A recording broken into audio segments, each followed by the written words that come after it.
Hey guys, welcome back to another episode of the Music Den. I'm your host Armando Venditti. Hoping you guys are having a good day, and above all else, that you're indeed looking after yourselves and one another.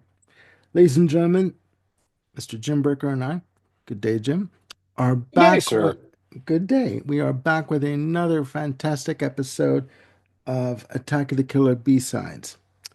Uh, Jim liked doing it so much he wanted to do it again. So we're back with another episode. So without further ado, I will pass the virtual mic over to Jim and he'll talk about the album, which in his opinion has a killer B-side. Take it away, Jim. Oh, absolutely a killer B-side. One fun thing about this is that before we started taping, Armando said, "Oh, we're going to have we're going to have fun doing this episode." And I kind of looked at him and said, "Fun? You think Peter Gabriel 3 corresponds with fun?" So we'll just see how much fun we can have. We're both properly adorned in bright colors to Yes, discuss Peter Gabriel 3, as you can exactly. see. Exactly. All right, so let's talk about this sucker. Peter Gabriel 3, also known as Melt, for good reason. Um, Shipped in 1980, and as is described as Peter's third solo album. And this is one that made him lose his record deal. Um, he was on Atlantic Records in the U.S., and when he turned the album in, the executives kind of looked at him. They heard the music. They looked at Peter and said, "What's wrong with you? Do you need help? Do you need therapy? Is there something we can do to help you through this crisis?" Because Literally. clearly yeah, they. I mean, this is a really really stark album, and I think it's an almost perfect album for me, except for like, and I think we covered this. I might have mentioned it on the series that we did, where it's like missed it by that much. It's like albums that are almost perfect. Yeah, Close But No Cigar series. Yeah, that we Close did. but Yeah. no cigar. That's right. Yeah, and it should be mentioned too that when Atlantic Records dropped Peter Gabriel from their roster, this album was picked up in the US by Mercury Records, the original Yes, it release, was. and then Yep, eventually re-released by Geffen in 1983. So absolutely. there we go. And we're going to talk about side B on the sucker because to me this is a perfect side. So this starts out with a little tune that I'm sure most classic rock people would know, which is "Games Without Frontiers," which is written, I believe, or inspired by a game show that was on in the UK at the time. And I think Peter took kind of the construct of what was going on the game show and turned it into this kind of, I don't know, anti-war poem. Um, Hmm. Hmm. using children as the combatants in this case. Hmm. Anyway, if you haven't heard it, just pause this little video here, go hear it, come back, start us up again. Pretty Okay, much. Yeah, if you haven't heard it by now, you've pretty much been living in the cave since pretty much. since 1980 up until now. But yeah, I get I it. mean, this is 45 years old. That is, so you need to hear it if you haven't. Yeah. It's a very hypnotic song. It's very chilling. There's just something very just haunting about this whole thing, literally, from the incredibly sparse use of percussion, the bass on this, which is very distinct and complex.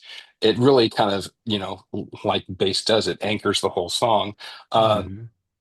Kate Bush's vocals, which are in French, but there's so many people when I was growing up who were saying, oh, this is, what's singing in the background? Oh, it's "She's So Funky." Yeah, that's what it is. And it's like, no, no, it's not. It's "Chez Son Frontière," I believe. Yeah, you see, I thought it was she's so popular for some bloody reason. She's so Oh, pop. okay. Yeah, yeah, okay. I believe you. Okay.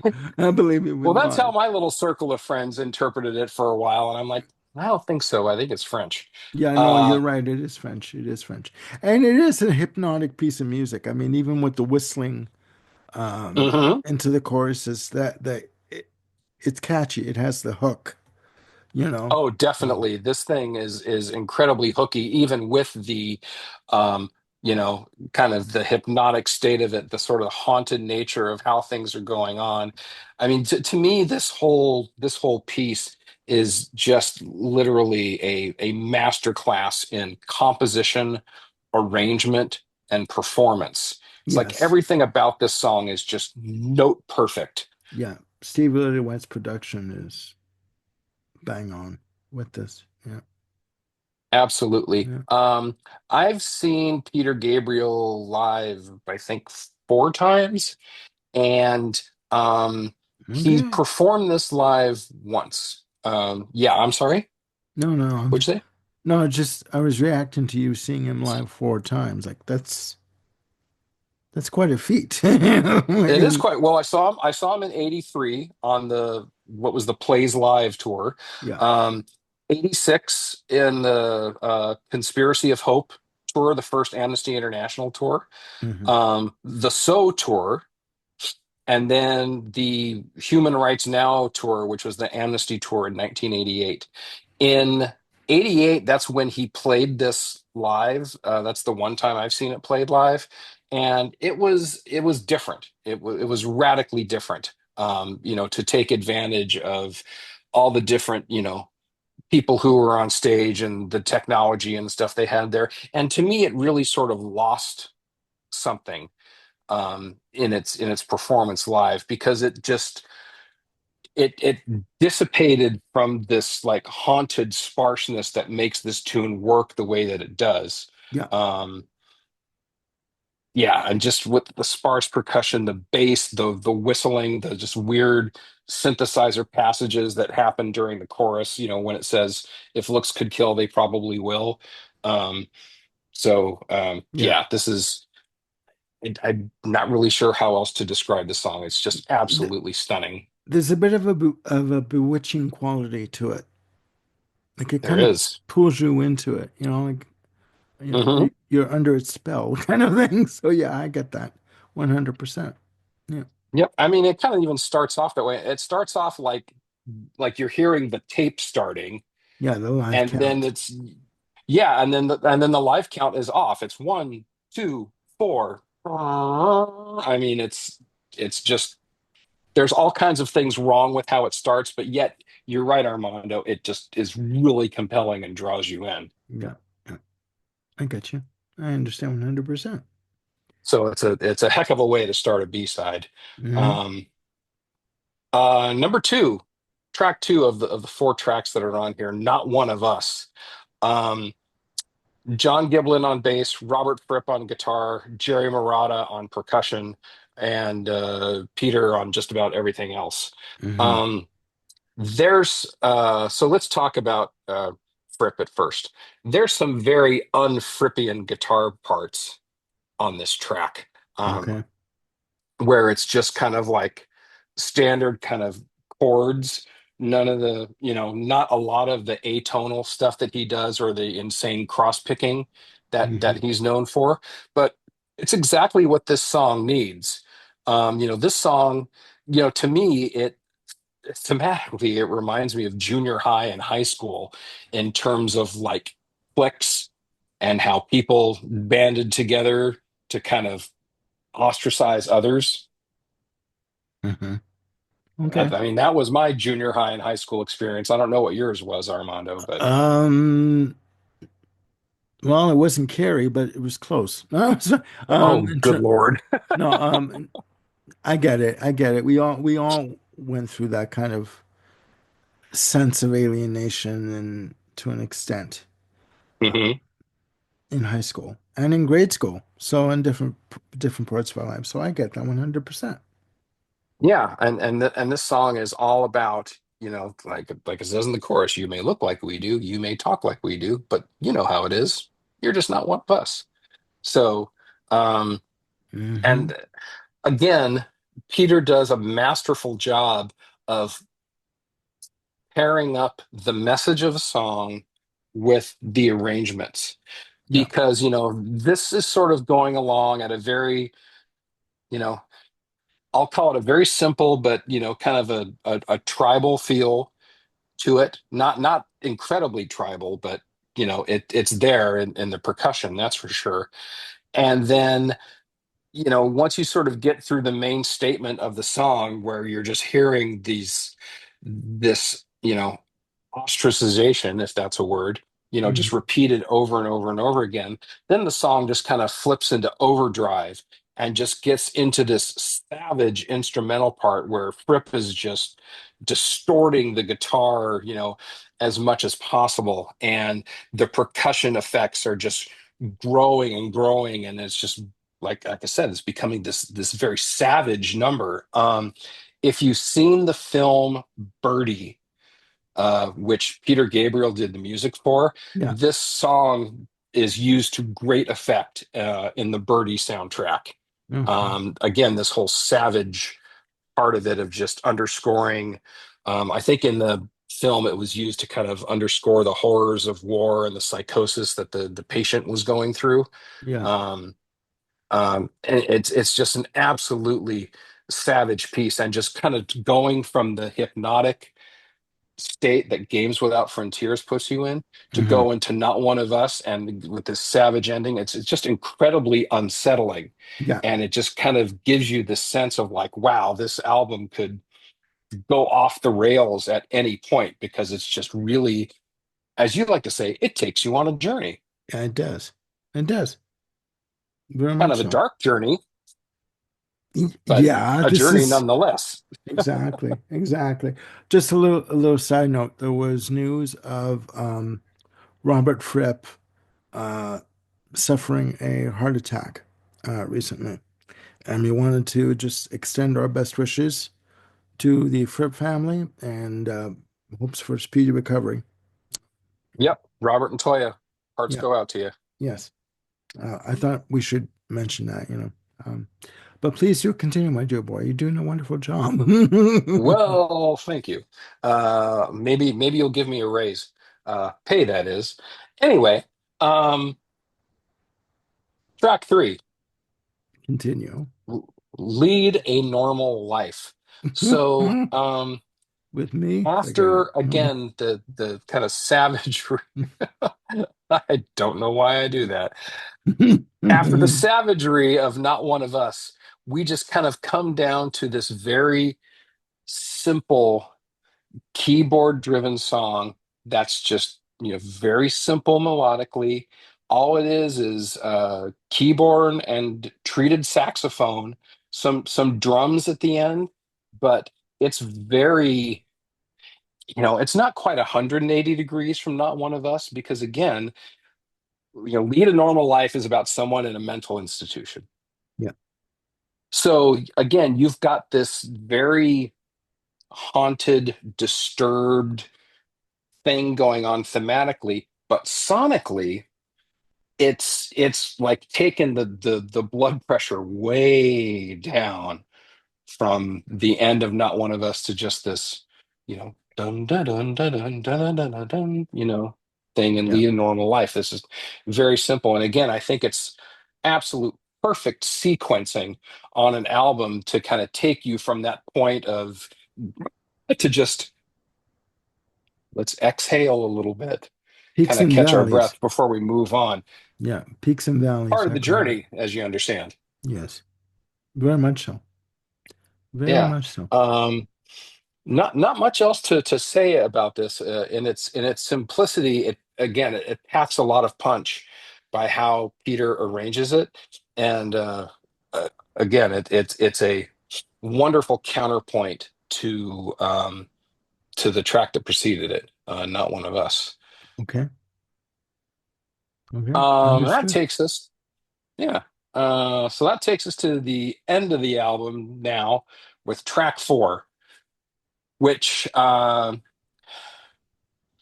if you travel in certain music circles, you absolutely know this song. This is Biko, Biko, and it's named after Stephen Biko, who was a South African prisoner. And I'm sorry I didn't do proper research for this, but Right. he was arrested and jailed and kept against his will for way more things. I think for crimes that were just not even proven. And so he, and he may have been a political prisoner. I don't know for sure. Hmm. I don't think it's Nelson Mandela like, but I may be wrong about that. Hmm. In any case, this is a once in a generation kind of a song. It's iconic, it's anthemic, and it is the perfect closer to an album because it's sparse, it's direct, it's whether you're talking musically or lyrically, it's just very to the point, and it drives it home with just this economy that's amazing. The uh, the arrangement of this is very simple, very tribal, with the drums and the synth pattern. It's just Peter Gabriel and Phil Collins both doing drum duty on this. And if it were any more arranged, it would just undercut the potent message of this track. Um, Hmm.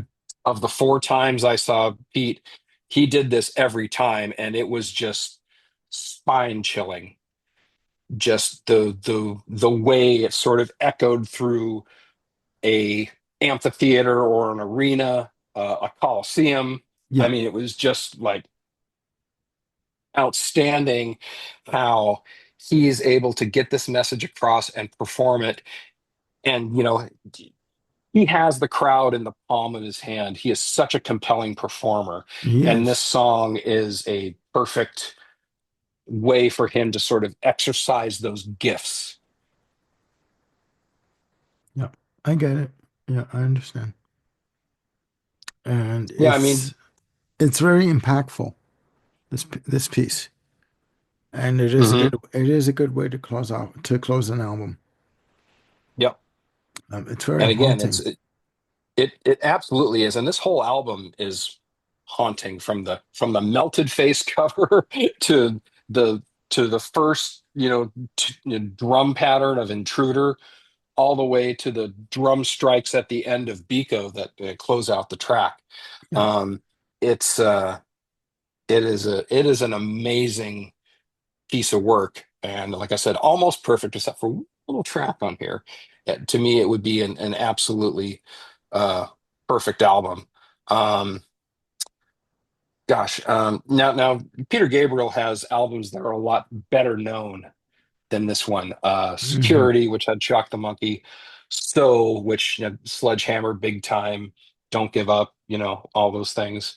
Um, but to me, this is when I was thinking about if there were any Peter Gabriel records that would um, work as a killer B-side, to me, this is the only one that fit the bill. Um, Security, I think, is just a little weak in parts on its side B, and So is just it's been released in so many different ways that it's hard to kind of pick like what the definitive side B is and Yeah. consider it from that standpoint. So to me, Peter Gabriel 3 was kind of the obvious choice to go with. And in Yeah. reviewing the track listing, it's just like, oh, how could I choose anything else? This is pretty dang perfect. Yeah. No, Killer. killer B-side. No, I understand Yeah. exactly where you're coming from. I've heard the album, and I do like the production on it. Hmm. In terms of, the drumming on Intruder throughout the rest of the album, the production on it is quite stellar to me.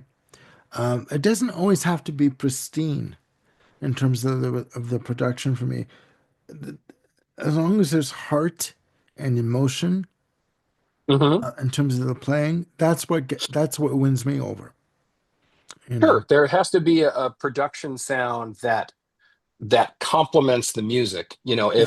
if Peter Gabriel 3 sounded like Steely Dan's Gaucho, there would be a real problem. There'd be a mismatch there. Oh yeah. Oh yeah. Similarly, if like the Ramones sounded like Christopher Cross, no, those styles don't mix at all. So I Yeah. think the production that Lily White brought to this album is just exactly what it needed. Yeah. Spot on. No, I get it. 100%. All right, ladies and gentlemen, there you have it. Another segment of Attack of the Killer B-Sides. Um, please put down in the comments below your opinion of this B-side. Is it killer or is it indeed filler? I mean, like, are we missing something? Is there something that, or maybe is there something that we failed to mention that would add to it being a killer B-side? Please put down in the comments below your views on this album. And yeah, again, there are no right or wrong answers, just opinion. And we want to get as much feedback on these episodes as possible. I want to thank Jim Bricker for joining me on this episode. Thank you very much, Jim. It was fun. It Thank was you. fun, and it was a good choice. It's a really good choice. So, Nice. ladies and gentlemen, I expect nothing but the best from you, of course. Um, Oh dear. there you go, ladies and I gentlemen. was going for just passable. There you go. No, you did well. You did well. Anyways, ladies and gentlemen, again, let us know your views on Peter Gabriel Melt or Peter Gabriel 3. And click like and subscribe and do hit the notification bell to keep yourselves on top of any new content we've got coming up. We've got more show ideas that we're working on, and we're going to get them to you as quickly as we possibly can. All right. So, again, look after one another and yourselves, and we'll see you soon with more episodes and maybe even another episode of Attack of the Killer B-Sides. You never know. All right. Again, have a good night. Look after yourselves, and we'll see you soon. Bye for now.